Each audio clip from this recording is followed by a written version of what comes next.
আজকে আমি নিয়ে এসেছি একটা দুর্দান্ত রেসিপি।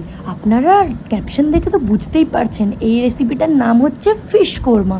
তো চলো শুরু করা যাক। প্রথমেই প্যানে সাদা তেল দিয়ে অনেক কটা পেঁয়াজ কেটে দিয়ে দিন। যতক্ষণ না ভাজা হচ্ছে ভেজে যান। তারপরে বানান বেরেস্তা। বেরেস্তাটাকে পেস্ট করার জন্য মিক্সির জারে নিয়ে নিন বেরেস্তা, টমেটো আর কাঁচা লঙ্কা, আর কিছুটা বেরেস্তা রেখেও দেবেন। এরপর প্যানে আরেকটু তেল দিয়ে ফার্স্টেই দিয়ে দিন গোটা গরম মশলা, আদা বাটা, রসুন বাটা আর কাঁচা লঙ্কা। তারপরে যেটা মিক্সিতে পেস্ট করে রেখেছিলাম সেটা দিয়ে দিন। তারপরে দিয়ে দিন হলুদ গুঁড়ো, জিরে গুঁড়ো, ধনে গুঁড়ো, কাশ্মীরি লঙ্কার পাউডার। তারপর ভালো করে মিক্স করে স্বাদ মতো নুন আর চিনি দিয়ে দেবেন। মশলা থেকে তেল ছেড়ে আসলেই দিয়ে দিতে হবে জল। ভালো করে জল দিয়ে কষিয়ে দিয়ে দিতে হবে ভাজা মাছগুলোর উপরে গ্রেভি ছড়িয়ে তারপরেই দিয়ে দিতে হবে বেরেস্তা, ঘি আর গরম মশলা। ভালো করে ফুটিয়ে নেওয়ার পর একদম রেডি আমাদের ফিশ কোরমা।